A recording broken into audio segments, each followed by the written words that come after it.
Hi everyone, Karen Roby here with TechRepublic, talking with Fabio Cassini. He's a senior director analyst with Gartner. And Fabio, we're talking today about Gartner released new findings around the 4 impediments to blockchain in the financial services industry that are causing blockchain deployments to be at least 3 years away. So just if you will, break this down for us and what you guys realized here in the findings.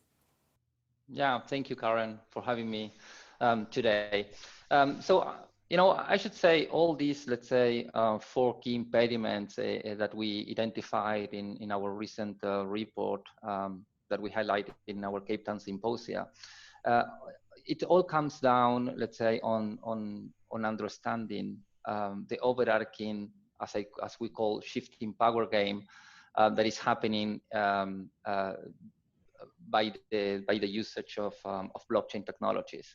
That's why I used to say that in order to understand this overarching shift in power game, we need to put in perspective on how, let's say, these changes are happening in the financial service industry.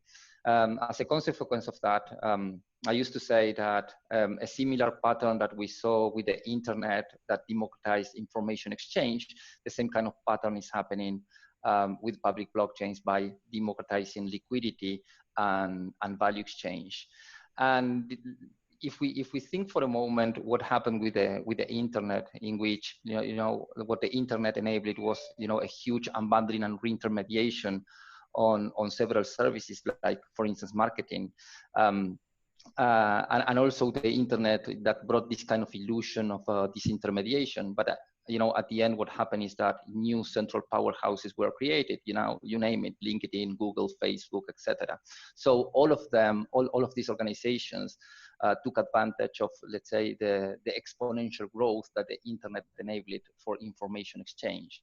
So when we put in context public blockchains and cryptocurrencies, they are, let's say, enabling exponential growth on how people and organizations can do value exchange. Okay, so what we are saying is that a similar pattern on this unbundling and reintermediation that is happening, that happened with the internet, a similar pattern will happen with value exchange, which is at the end further unbundling, reintermediation, and this means a new game board, a new way to play this the financial service game, if you will, in this new era.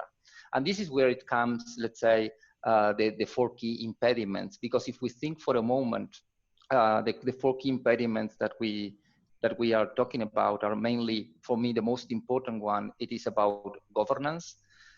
Even though public blockchains has a kind of a decentralized governance model, when we need to think about, let's say, who is building the trust behind these systems, it is actually the people behind a certain public blockchain. So this is where we need to start understanding, let's say, the interest and the shifting power game among the different participants across a public blockchain. So what's happening is that enterprises says, okay, so maybe blockchain, it is a kind of a new way of enabling governance and play this, let's say, power game in a more decentralized way.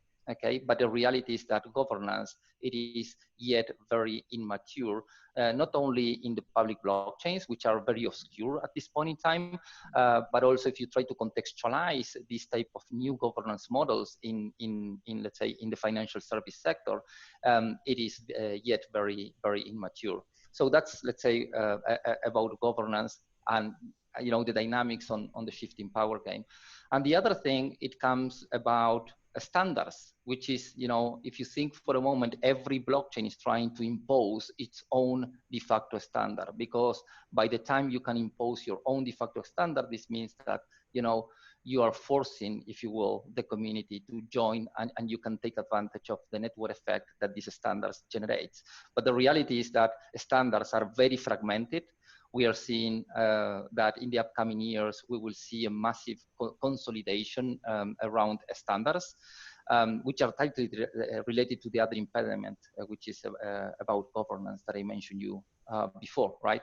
And that's why, in terms of the standards, we are not, let's say, we're not foreseeing that, many standards that will be available. Now we have a huge fragmentation. I mean, if I put in the context, a pattern like the internet, right? That we had several options on how to do, let's say, marketing, for instance, and now there are very specific, let's say, de facto channels, if you will, that must be used in order to have a good impact. Well, with public blockchains will happen, or with blockchain will happen the same thing, right? We will have a subset of standards consolidated, and we are still in that space. And this is where we are seeing that we are still, 3 or maybe 5 years away for making that happen, right? So this is about governance standards, and the other two are mainly around interoperability and integration. When we speak about interoperability, it is about, because each of them are trying to enable its own standard, we see a fragmentation, and it is yet a lack of, let's say, interoperability between them. And if we put on top of that, let's say, enterprises that need to integrate their systems on top of this fragmented space, right? It is certainly another barrier that should be managed and mature in order to allow, let's say, well-established financial institutions to start getting true advantage of this technology. All right, Fabio. Well, we appreciate you breaking down the findings for us. And if you'd like to learn more about Gartner's full research and blockchain in general, make sure you stick with TechRepublic. Thanks for watching.